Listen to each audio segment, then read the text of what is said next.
Hello and welcome to another episode of Film Spill, a movie night podcast. I'm your host, Chelsea. Film Spill, if you already don't know, is a podcast that comes out every week, and we talk about a movie by a female filmmaker every episode. We also discuss women in the entertainment industry in general. We play summer party tape games, spill entertainment gossip, and get to know each other and our guest. This week, we have a returning guest, my favorite person. Well, my second favorite person, because Casey's going to listen to this like, who the fuck are you talking about? But V's back. Welcome back, V. Hello there. Thank you for having me again. You know, if you want to do this full time, so where would you say you're at right now as compared to where you were at when you were first on the podcast? Oh, you see, I'm going blank. I'm definitely trying to make a lot more connections since I started at the studio. BK is a whole different environment. There's a lot of inspiration out there. So, I'm going to be spending some time out there. Hopefully I'll meet some people who know some people who will get me in a door. I'm trying to get my portfolio together. But for right now, I'm just keeping the studio intact so that he doesn't have to worry about, 1, 2, 3, ABC. And he can just get to the real work, which is promoting Black Gotham Studios, Black Gotham Productions. Tap in. So what does what is it called? Black Gotham Productions, or Black Gotham Studios is the official name. It's kind of like a interactive tour guide that made its way into film and just different types of media in general. But it started out with his Black Gotham series that turned into a tour. So he's working on that right now. And it's going well. Made it to the New York Times. Brooklyn has a very strong culture of Black history.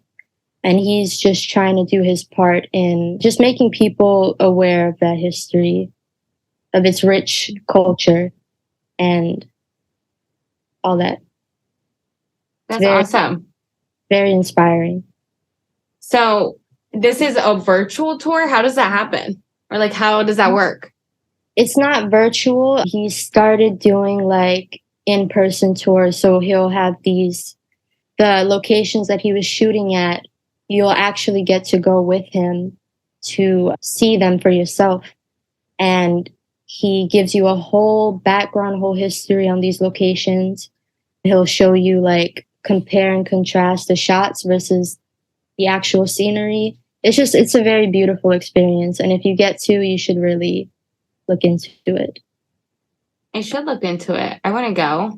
I want to get the hands-on tour. Yeah. Right?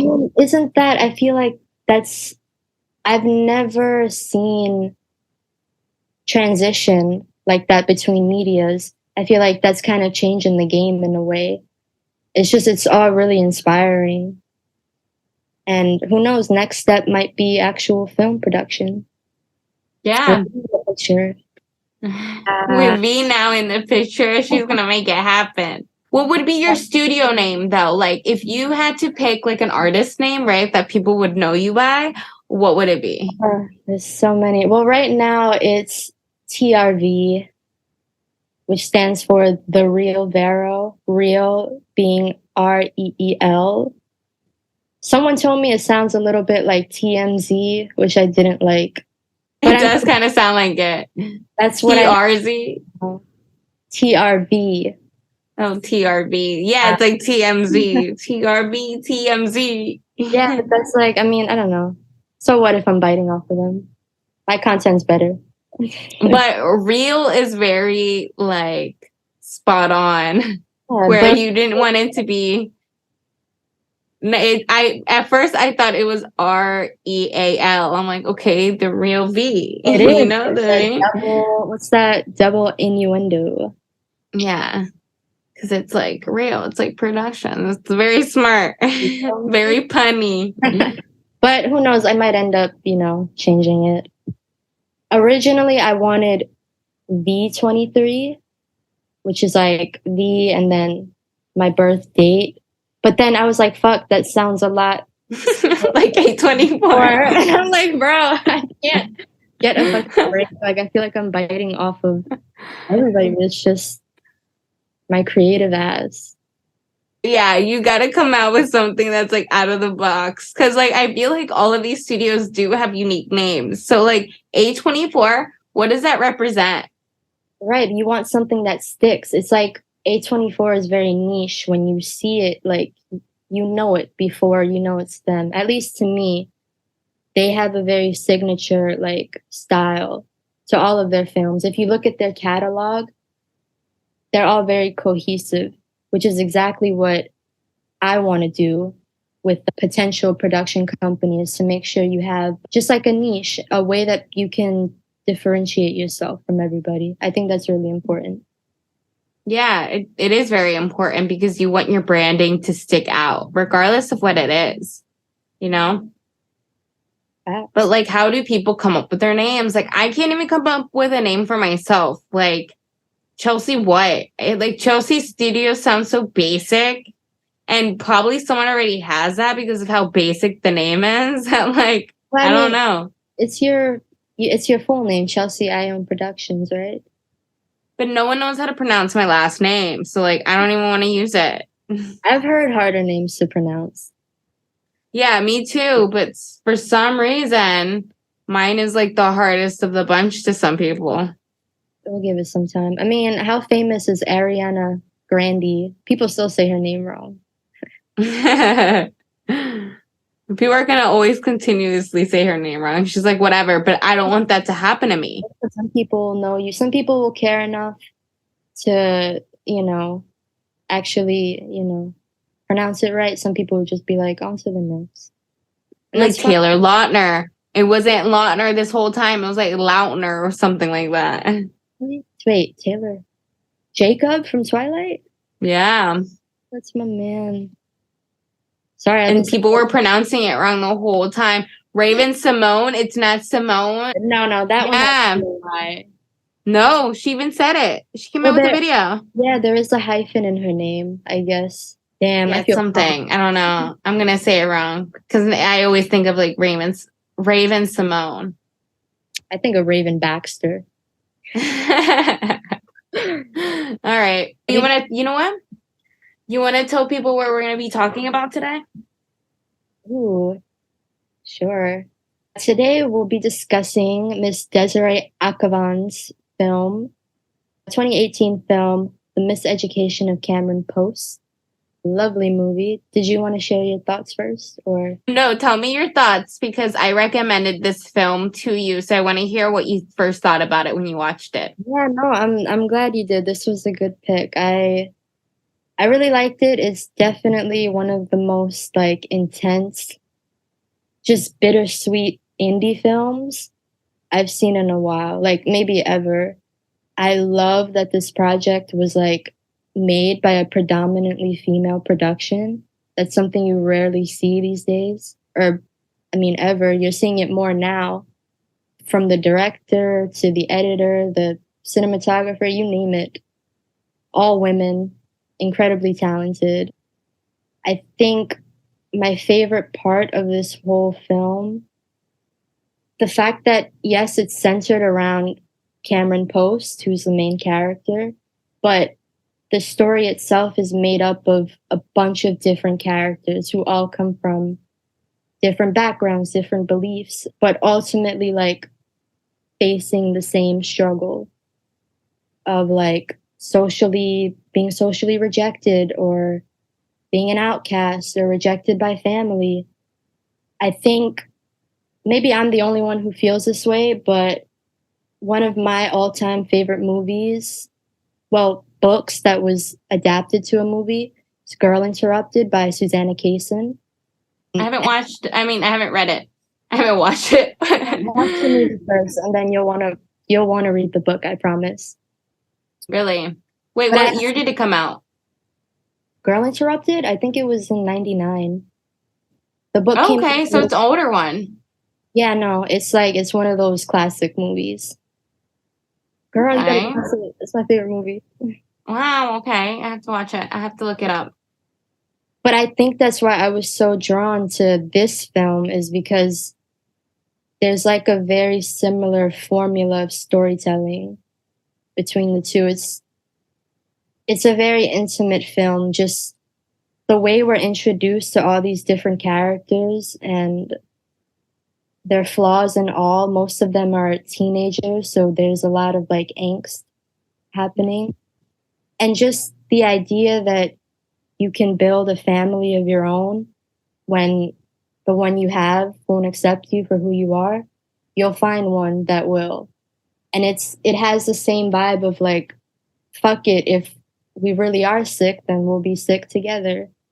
And I think that message is so impactful, and it's a very strong message for especially a younger audience and young queer people, I think, in terms of this. So yeah, I loved it. Yeah, there was a lot of drama, but like it was like heart aching where I don't know about you, but I feel like I resonated with some portions of it, especially when it came to religion. And that's because I was raised Catholic. So going to CCD and just like hearing it gave me like the traumatic experience flashbacks that I had when I used to be like yelled at by nuns, or when nuns were like, you have to wait till you're married. Just like those like basic norms that you would constantly hear. And I just remember listening to this and like not agreeing to it whatsoever. Like already knowing that this was like a bunch of BS. And what really irks me is just to see where the church has progressed throughout the years and how they've abused their power, and people of power have abused their power to like hide just like wrongdoings. And the fact that they always use God or Jesus to just, I don't know, benefit their teachings. Like they always say like, I don't know, like even in this film, they use religion as like an excuse of what things that they shouldn't be doing. And I hate that. It's like, that term that says don't use God's name in vain. I feel like that's done like to an extreme. Yeah. In real life too. I mean, I didn't grow up in the church. I grew up around a Catholic family, but I'm one of the few lucky people who didn't come from a family that cared about their image so much, to the point where they would disown me if I told them that I was gay or I did like, same-sex attraction. But I mean, the whole idea is very hypocritical, because homosexuality being a sin, we're jumping right into this. Homosexuality being a sin is it's one of those things that they got from the Bible, which is one of the most outdated materials to this day that they use as like a guide. But then you've got so many other things along with those sins that it's like, it's constantly being like hypocritical. You don't know what's good or what's bad anymore. Yeah. Like, if I did grow up in a church, I'd be just anxious about every decision I've ever made. Yeah. No, exactly. I mean, that's how I was a lot of the time growing up, is what was I doing, and was it wrong, and was I going to go to hell for it? Like that was just like always in the back of my mind. And it wasn't until I really started rejecting religion that started to like undo my beliefs and just like how I am as a person. Because I really, I was involved in the church. Like I definitely, I got my first communion. I did what the other stuff that you have to do in like the Catholic Church. But I also then transitioned over to a Christian church because I really loved like the singing aspect of it and feeling like you're in a community, and I could understand it because like I went to like the Hispanic Catholic church. So a lot of the things that they were preaching, like I didn't understand it. The only things I knew how to do were like the prayer that I learned in like CCD. You would have to learn the prayers in Spanish. So that's the only thing I really knew how to do. And like everything else I didn't understand. But once I found like a Christian church, and I understood it, like I understood how to sing the songs, I understood what the lessons were. And they were like great lessons that I feel like were like very uplifting, especially if you're having a bad day. You like listen to this, I don't know what they call it, but what do they call it now? I can get into gospel. No, but like not even gospel. Like they would, invite everyone and be like, God is good. Da-na-na. And it's like a good, catchy song. And then you get into it. And then they start the church, but there's like a term for it. I can't even think of it because that's how long it's been since I've gone to church. But like they pretty much have like a discussion of the day and what the lecture is going to be. It's like a lecture that someone's pretty much giving you like advice or like life advice that like we're all going through it. And that's how you start feeling like you're in a community because you're like, oh, okay, like there has to be other people who are going through the same thing, right? And it's good. But yeah, I don't know. I just don't feel like I've ever found anything that's made me feel like that again. So I just stopped religion altogether. I'm not opposed to religion. I just don't believe that you have to obey these certain rules and have to go by this book that is like not reliable whatsoever and has alternated so much throughout the years. And then on top of that, there's other religions as well that people believe are like the right way. And like that's the way that this earth is constructed to be. Like there's just so many like flaws in religion that like I just don't vibe with it. So I like I don't connect with it anymore. I don't know. That's how I feel about it. I feel you on a spiritual level. It's like, it's not even about being atheist. It's just, I don't necessarily believe that there's one God. I feel like if there is, then that God lives in all of us. And he's not here to judge, especially on fickle shit like liking women or men liking men. It's just, it doesn't make any sense when you look at the grand scheme of things.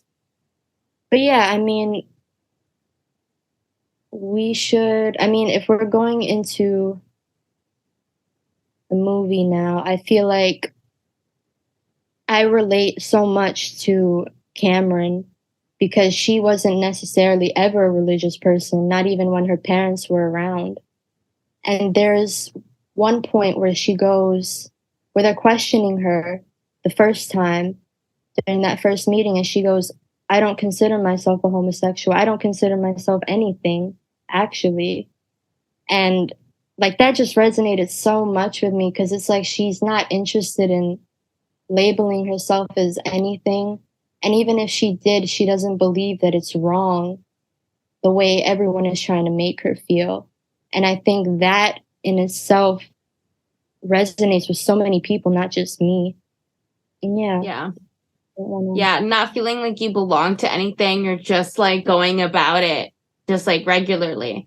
I feel like that resonates with a lot of people. It's just not a lot of people believe in labels. Like even in the LGBTQIA community, like some people just don't label themselves. And I feel like that's okay. But now like there are societal pressures that like make us feel like we have to label ourselves, or like when you introduce yourself to someone, it's like, okay, what do you label yourself as? Like, how do you describe yourself? Girl, oh my God. Like, it doesn't end. I don't know. I'm at the point in my life where, we've got more important things to worry about. I've never had an identity crisis. Hopefully, I never do. But it's never been that big of a deal to me. And again, I'm just grateful I've never had to go through what a lot of these characters went through, being rejected by their blood, because I feel like something like that is just really traumatizing and it takes a toll on you. As you'll see, as the film progresses, a lot of these characters, they break, they can't take it anymore. But I appreciated the ending. It was a very bittersweet ending, and it makes you feel like there's more to the story. But for now, I'm content with how it played out. It makes you question things, because I was questioning things. I don't know about you, but I was like, okay, so did they run away?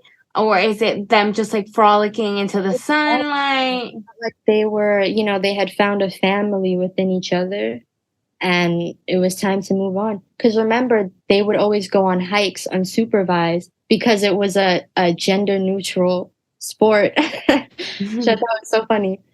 So I'm guessing they told everyone. No, actually, yeah.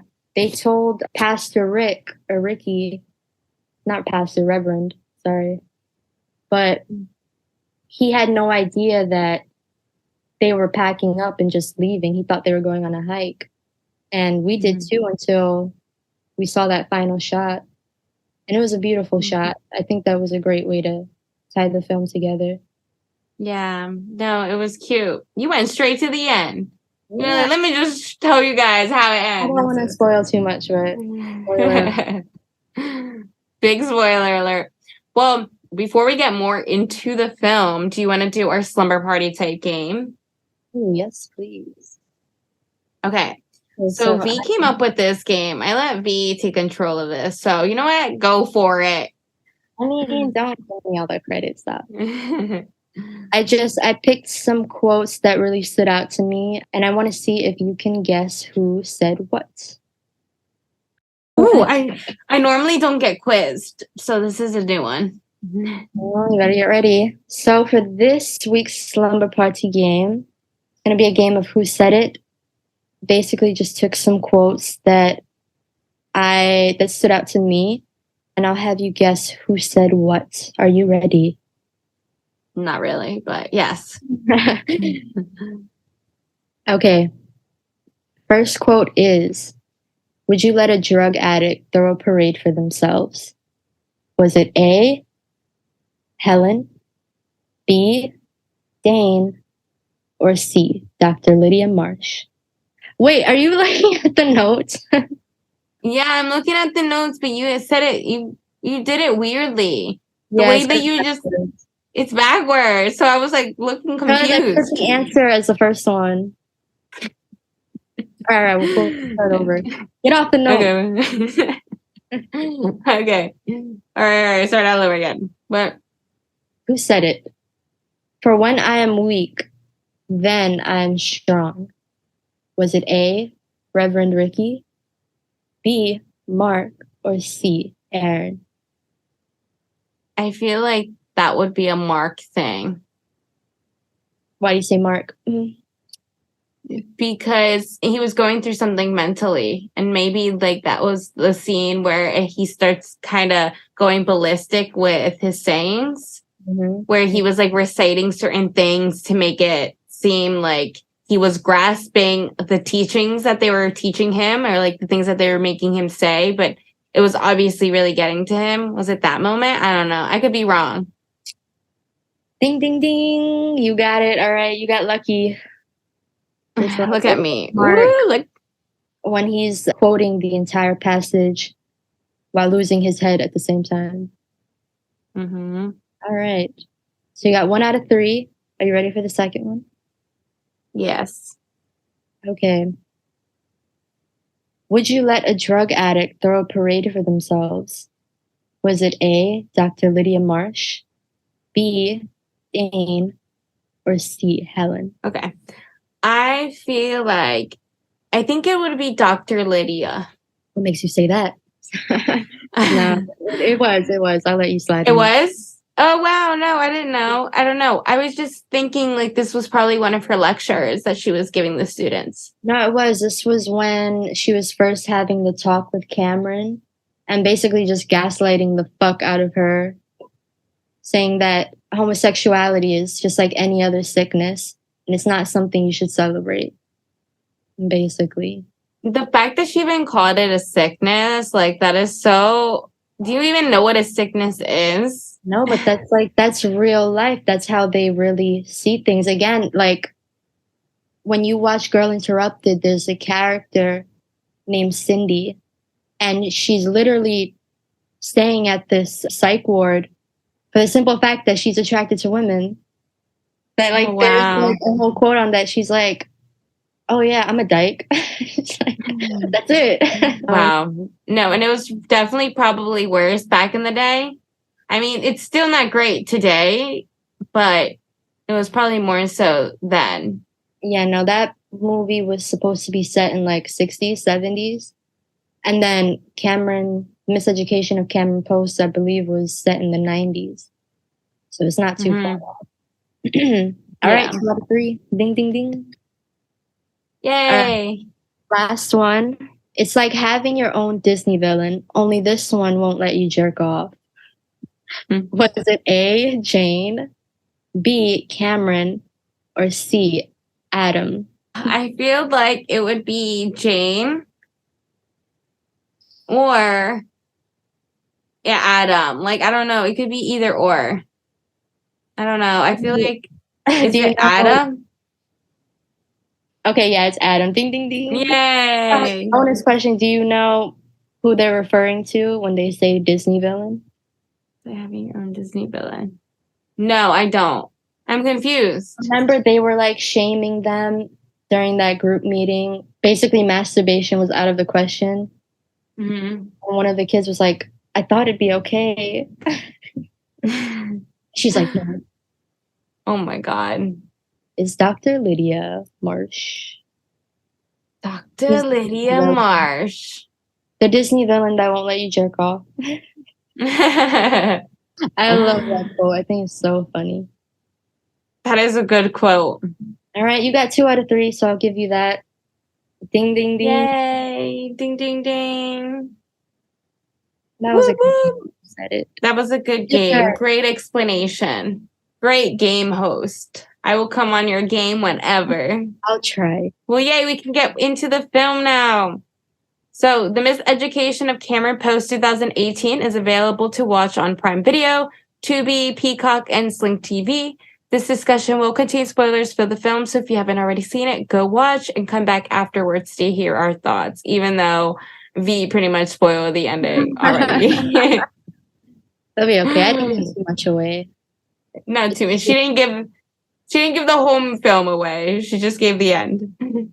Yeah, just the juicy parts. It's okay. Do you want to get into what this film is all about so people have like a better understanding? So this film is set in 1993. Teenager Cameron Post is caught in the backseat of her car with prom queen Coley. She's then sent away to a treatment center in a remote area called God's Promise.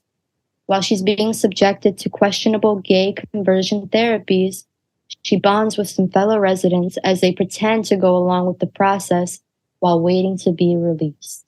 By one and only Miss Desiree Ahkhavan, was called the Iranian Lena Dunham. Don't know who Lena Dunham is, but shout out to her.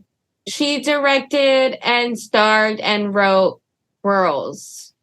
I think she wrote some episodes too. You haven't seen Girls on HBO? Girls? No. No? She writes and directs. And like when you can do all of that, I feel like that's talent. Like I can barely direct and produce my own stuff. For sure. Yeah. So it's pretty awesome. Okay. Desiree actually came out with Appropriate Behavior as her first feature film. And then later came out with The Miseducation of Cameron Post, which is actually based on a novel written by someone else. Miss Emily M. Danforth, which was published in 2012. Yeah. I noticed when I was doing my research after watching the movie, a lot of people who read the book first did not like the adaptation, or they had like issues with how certain characters were adapted to the screen. For example, the character of, I think his name is Jamie, who is Cameron's boyfriend in the movie, and initially is the one who catches her hooking up with Coley in the car.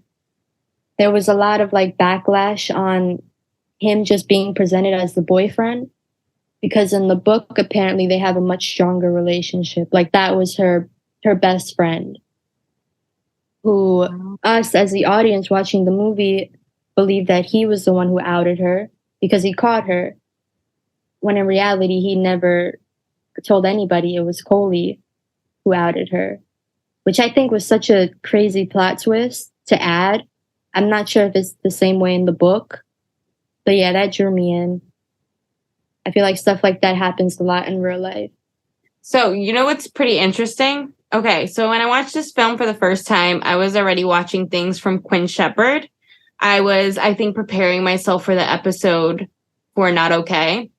So I'm like watching this Quinn Shepard stuff, and then I watched Miseducation of Cameron Post, and Quinn Shepard plays Coley in this, but she's like much younger, and I'm like, wow, like I'm seeing her everywhere.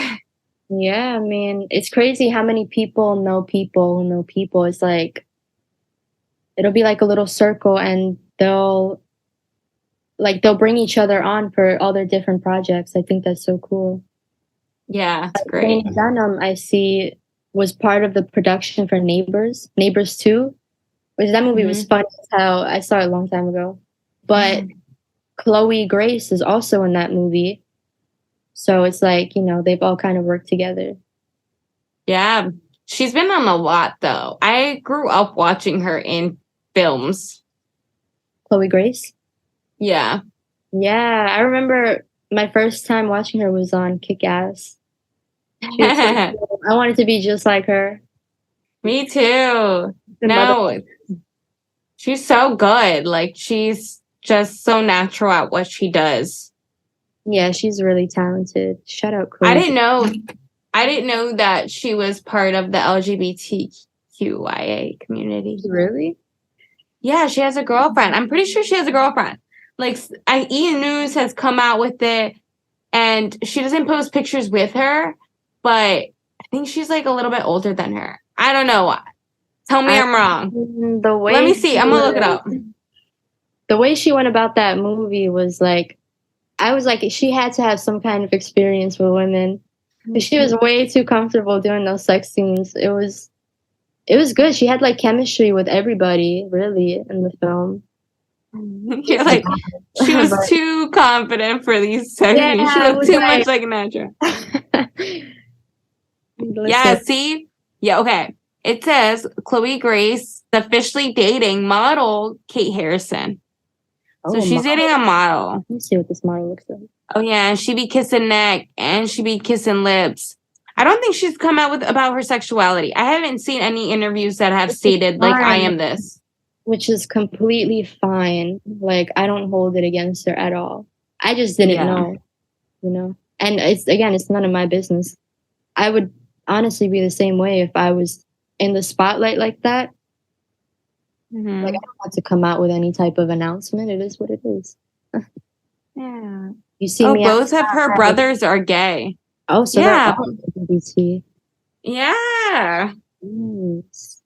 Wow. She said from now on, because she has a long, career history, that she wants to use her platform for good and play roles where it's like, there's, I don't know, there's like a term for it, but it's like a kind of like activism, but like in film. Like, she's trying to be an activist in film and really trying to have like messages behind what she does.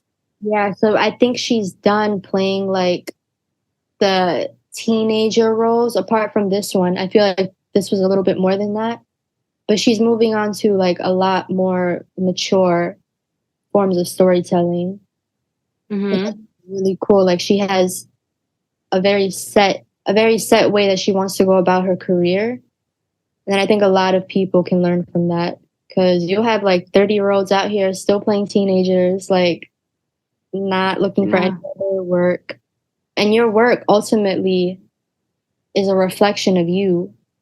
So I think she's maturing a lot, and she's still really young. But I think she's very mature for her age.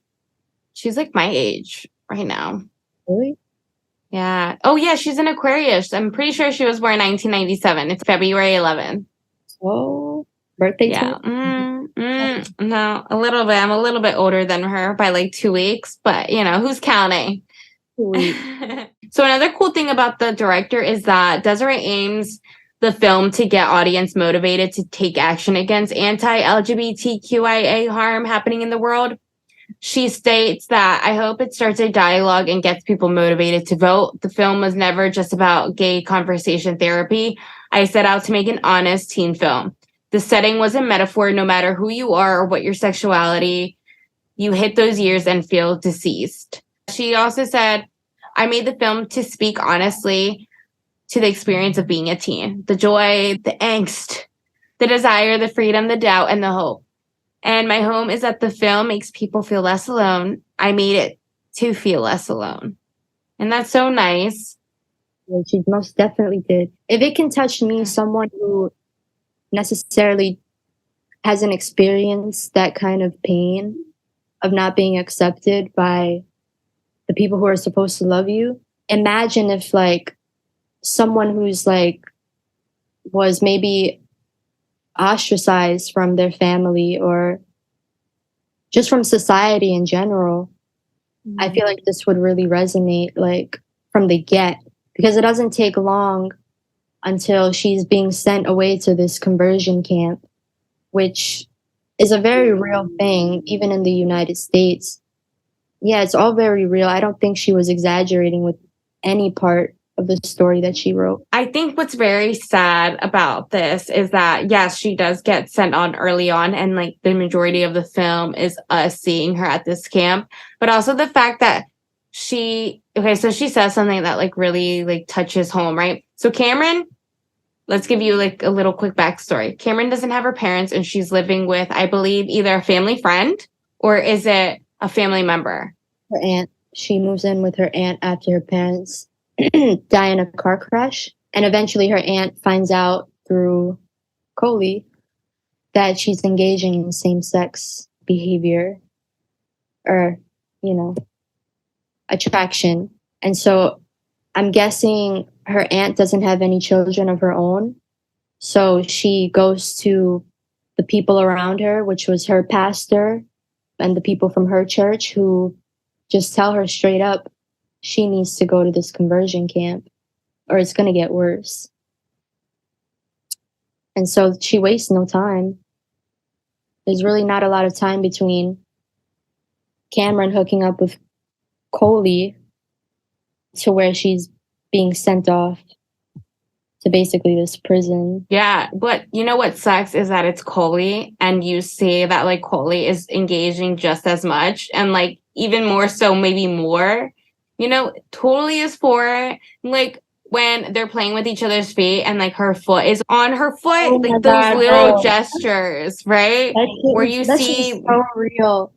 I didn't even feel like I was watching a movie at that point. I felt like they had really good chemistry, but also the character. I keep saying like I'm almost saying Coley. She's I feel like she's based off of someone potentially from Miss Desiree Ahkhavan's real life, like maybe someone who didn't consider themselves gay or very naturally feminine, prom queen type of character. It's crazy to think that she was the one who outed Cameron of all people, because they really had us thinking it was Jamie. Like she kind of set it up for that plot twist, which I thought was really cool. Because I think that also resonates with a lot of people, especially like young queer women or lesbian women. I feel like there's always that person or that girl that you kind of feel for or you get really close with, who might not necessarily feel the same way or not as strong if they do. And so you end up kind of losing yourself in that. And you don't know if you're in the wrong. Like Cam really didn't know if she was taking advantage of her friendship with this girl, which I thought was so fucked up, because clearly they were both on the same page. Like, I don't think she was taking advantage of her at all. In fact, Coley was the one who made the first move on prom night. So, but then again, they're all so young and like experiencing this shit for the first time. Like, it's just so real. Like, that's what I love about this movie. Everything comes from a very real place. Yeah, it definitely does. And I almost forgot. I was in the middle of saying this, but what really got me, I don't know, what really like touched home for me was like the fact that she's asking her aunt, like, if I was unhappy, like, can I go home? And she's like, you need to try it out. I'm doing this for you. And it's like, are you really doing it for her? Or are you doing it for yourself because you feel like there's something wrong with her? And like, what sucks is that she doesn't have that community. Like, she doesn't have that support that makes it seem like it is okay. Like, she's self-doubting herself. And then with the doubt that she's getting from Coley, and it's like making her like second guess everything, making her second guess her feelings. It's just like a bunch of like confusion. And she's definitely confused. And especially when you're a teenager, you're going through so much. And she was probably going through things before then with like the loss of her parents, you know? So it's just a lot that she didn't have support in. I felt like Cameron was very alone, but she kept herself together in a lot of it, because I feel like she could have hit rock bottom, and we saw other people hitting rock bottom, which was like very traumatic. But again, like at the end of the day, she just didn't know better. I mean, this Cameron is supposed to be a junior in high school. Like, she's really much younger than she seems to be. But realistically, I think she never had anyone, even if, say, her parents were still in the picture, she wouldn't have, I don't know if she would have gone to that conversion camp or not. But I just, at the end of the day, I don't think she had any idea that these people are gaslighting me and that I'm not sick. Like, there's nothing wrong with me in the way that I am. And I see that because there's all these people around me who feel the same way. It's sad. And that's why I say it's bittersweet, because she eventually finds a family that does accept her for who she is. And, you know, at the end of the day, they have each other, which I think is all you need in life at the end of the day, regardless if it's blood or not. The people that will accept you for who you are the people you're meant to be around. Yeah. I'm sorry, I feel like I got off track. We were talking No, I think that was like perfect. There's a lot of, I don't know, things that get intertwined with also doubting your sexuality and just doubting who you are, and like trying to change yourself and not being able to change yourself. Like Cameron's roommate, the roommate Aaron, right? And how Aaron comes up to her and is like, I guess, fingering her, but like gives Cameron like an orgasm.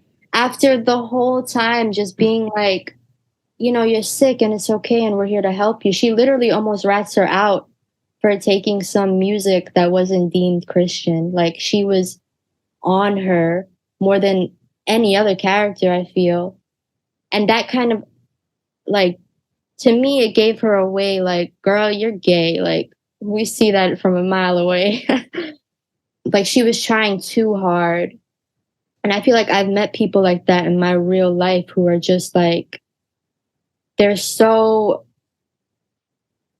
keen on being one way that they don't understand that it's looking another way, which is exactly the person that they're trying not to be. You know, it's like it cancels itself out at some point. It's like they're being hypocritical. Like, they truly are. But do you think that has to play in with some symbolism that, like, you know, these people who even try the hardest or try to punish people for not following the rules are the ones who break it soonest and are doing it behind closed doors? I think that was kind of the point of her character, because, I mean, I wasn't expecting them to hook up like that, like in the middle of the night. Like, she straight up just got into her bed and went to business. Like, clearly she's done that before and she's been wanting to do it for a long time. And then as soon as it's over, she kind of snaps back into that mentality of like, this is not okay. Like, I don't know what I just did, but you can't hold it against me. And when Cam was like trying to touch her back, she just kind of pushed her away. Like, she didn't just do what she did. And again, it's sad because she's probably been so indoctrinated to believe that she's really sick. But then she's got moments like that where she can really be herself. I just think she was too far gone as a character to be saved. You know, like, I think another thing is that also the fact that, like, what we were saying, that it's just like always in the back of their mind, like whether they know it's right from wrong, whatever the case may be. But even the dreams that Cameron was having, like the one that she had with kissing the teacher, it's like these thoughts are just always continuously there. And that's what it was trying to also symbolize. Like, you just can't get rid of thoughts. Like, they can just appear even in your dreams without you being able to control them. Yeah, and it's like the more you try to, the more you stray away from that, the more you think about it, the more it becomes a part of you. Which is why I feel like you can kind of see through some of the most homophobic people that are just, they hate for no reason, but for some of them, there's actually a very real reason. And it's a lot of self projection that if I can't be this way, then nobody can be this way. Mm-hmm. It's sick. Yeah. Like, I think they're the ones that are actually sick, if anything. It's fucked up. Excuse my language. It is. No, but it's true. It is. And like, they don't even know what they're doing. Like, that's another thing, right, that we see throughout this film is that they don't even know what they're doing. And that's found out when Rick can't come up with answers due to one of the campers. Are they like campers? Mm-hmm. Yeah. So like one of the campers, was it Mark? Was it Mark who like chops off his penis? Yeah, he literally like self-mutilated himself. That was Mark. And Cameron walks into like a puddle of blood. And Cameron is pretty much the one who calls Rick out, saying like, you guys have no idea what you're doing. And also flips the switch to Cameron, like, if these people don't know what they're doing or what they're teaching us, like this can't be right? Like this camp doesn't work. Like, this is like non-existent, right? By then, like, it was too far gone. I'm sorry, go ahead. Yeah, no, it's true. It's like this isn't reality. But that's the thing that also like takes us to the beginning of our conversation, where learning things in religion and then snapping out of from what you've learned, like looking from the outside in, right? And saying, okay, this isn't okay, or like, this isn't what I believe in, just like undoing teachings. I think she was trying, not only was she not caving in, there are certain things that she was kind of self-assessing, right? She was like self-doubting herself, but then she kind of fully came to terms with, no, like, I know that this camp isn't what it's meant out to be. Yeah, because even the strongest characters like Mark, who was just keen on being a masculine figure, not just for himself, but for his father, who he idolizes. He couldn't do it at the end of the day. He broke because he was still deemed feminine by who's probably the only male figure in his life. Like, that shit, it takes a toll on a person. So much so to the point where he mutilated himself. And I feel like that also happens in real life. Like, how many kids like take their lives because they can't handle being rejected by the people who are supposed to love them? Yeah. It's sick. And it's true, they didn't know what they were doing. You think about the character of like Dr. Marsh and how she was, what kind of therapist was she? I don't even know. She was some kind of therapist, and eventually found out that her brother, who's Reverend Ricky, was having like homosexual tendencies or whatever.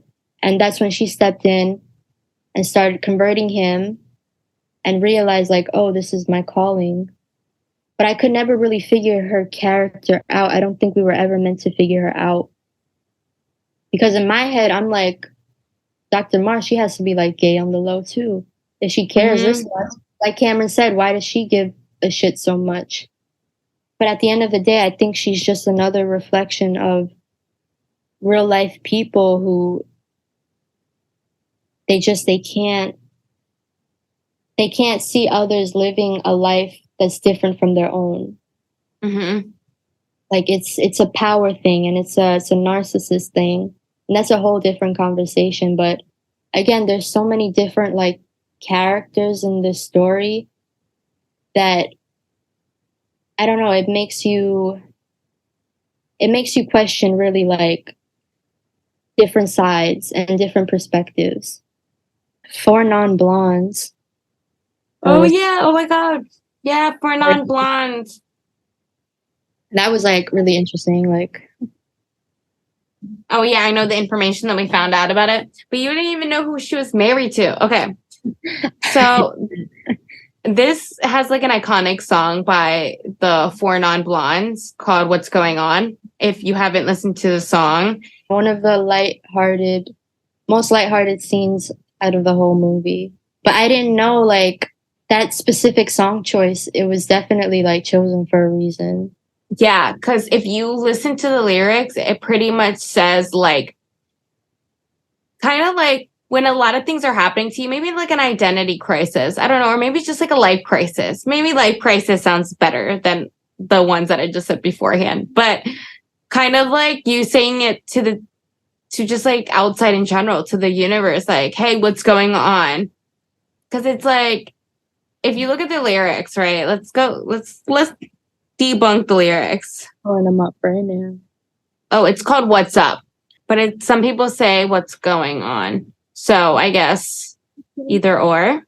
Get it all out. It's in my It says head. 25 years and my life is still trying to get up. That's great big hill of hope for a destination, which is like a midlife crisis. Okay, so maybe it is like a midlife crisis. Yeah, right here on Genius. Perry's astounding Purpose is all about questioning the futility of reason and humanity's existential crises.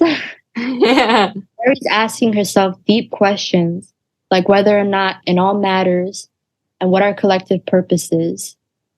It climaxes with the ultimate release of critical parlance when Perry finally realizes it as a blunt question of the current state, which feeds directly into the chorus, "What's going on?" Mm-hmm. Literally. I said, hey. Because, yeah, I mean, I feel like anyone who's going through their midlife crisis is like, what am I doing? Like, what's going on? What's happening right now? So I think that plays into effect with the film and the meaning behind it a lot. And I think that's why she starts really like singing it to the top of her lungs and they all start singing. It's like, I said, hey, the chorus is perfect, right? And then obviously it gets stopped by the vicious, the villain, the Disney villain. But it was a cute moment. I really liked it. I kind of felt that she was going to get in trouble for that. Because again, that's kind of like Cameron questioning the institution that she's in. Like she knows it's not real at that point. She kind of sees like she's breaking it down by then. So, I mean, I get it completely. Mm-hmm. Oh, another thing too that we totally missed. So, like I said, we were debunking this song. Turns out that the lead singer of the Four Non-Blondes, I believe, I forget her name. Okay, I'm sorry. I totally forget her name. But anyways, she was married to Sarah Gilbert, who stars in Roseanne. Who doesn't know who, if some of you haven't watched Roseanne or don't watch The Conners currently, but she plays Darlene and she's like my favorite character out of everyone. Her just humor is like priceless. But yeah, they were married. So I feel like that also plays into effect, right? Homosexuality, love it. The queer love fest. They have a son, but yeah, they divorced. Apparently, What's her name? Hmm? What's her name? Linda Perry. Linda Perry. From Four Non-Blondes that was eventually disbanded because of multiple things, but also Perry's sexuality played a role in tension within the group, which I think is so strange. I don't feel like something like that, unless it was like a different time. I mean, I'm guessing this was like way back when. Yeah, but still, like, right? That's so rough. You guys you're living the dream. You're making money, making music. You're going to let something like that stop you. I know. And they did because we haven't heard of them because they're not a band anymore. But that song is a classic and it's a really good song. If you guys never heard of the song, go check it out. I'll link it to the show notes down below. I said, hey, what's going on? And that's all I could sing like after like that song. and I cry. Oh my God, did I cry? Oh my God.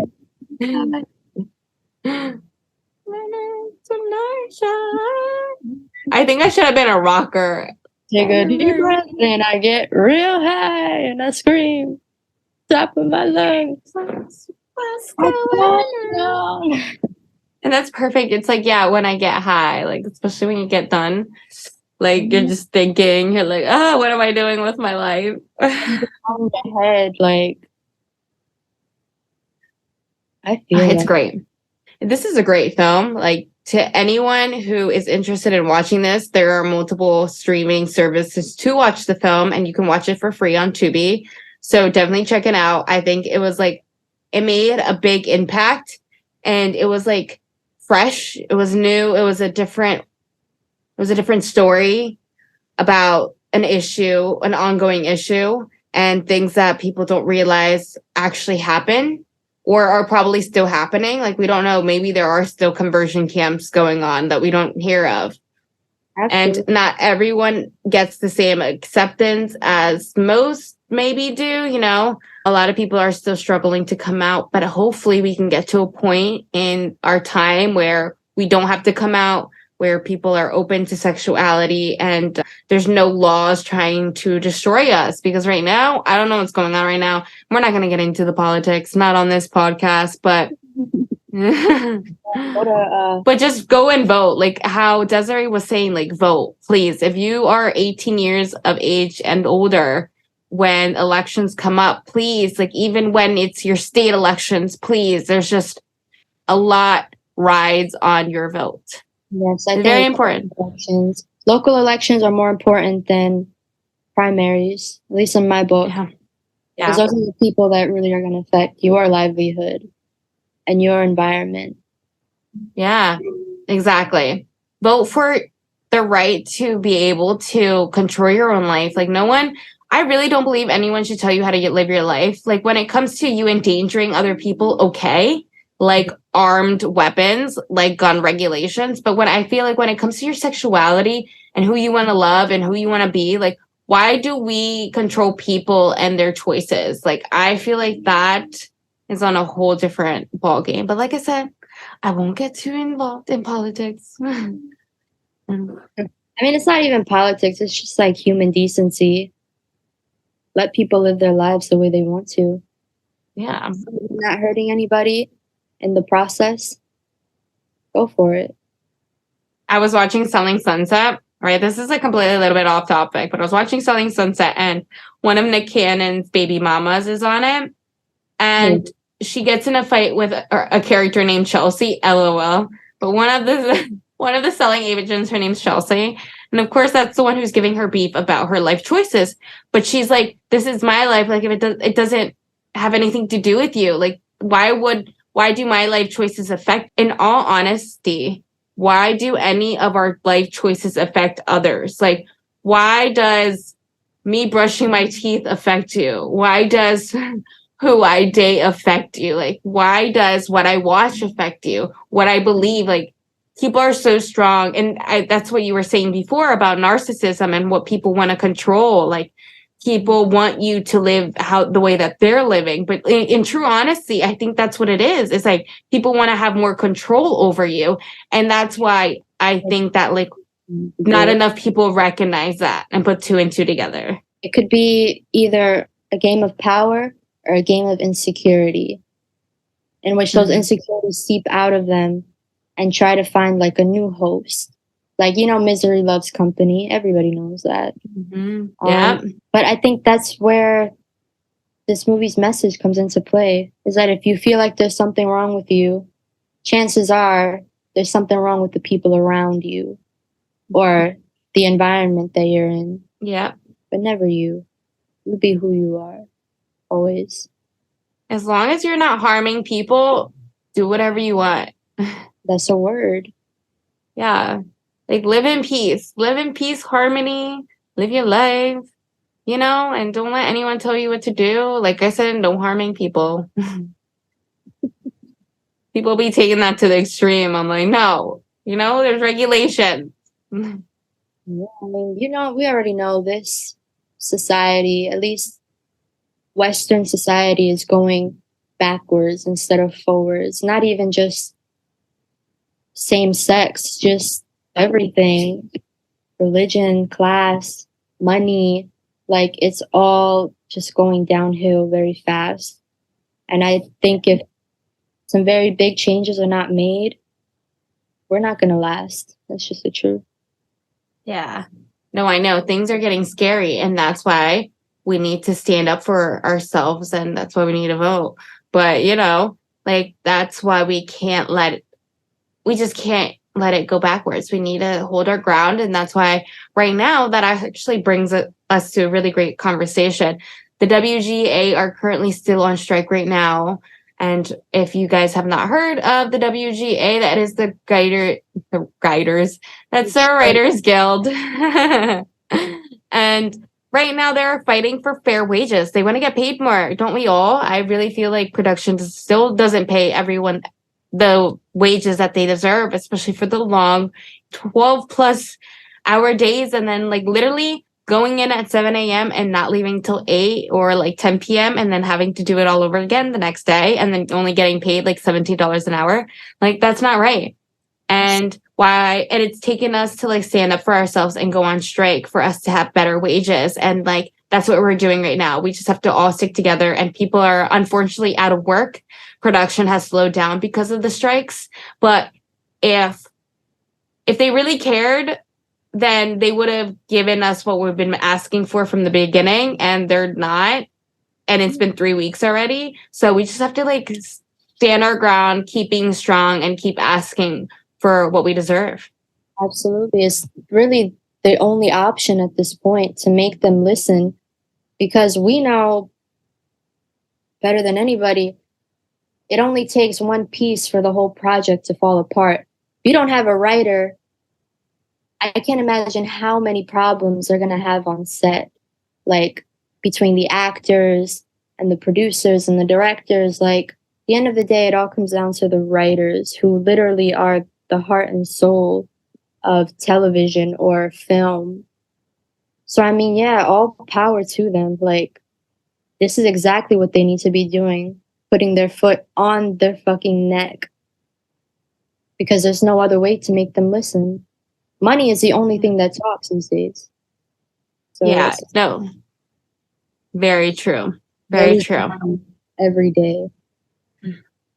It's so unfortunate. It's so unfortunate because there's so much money.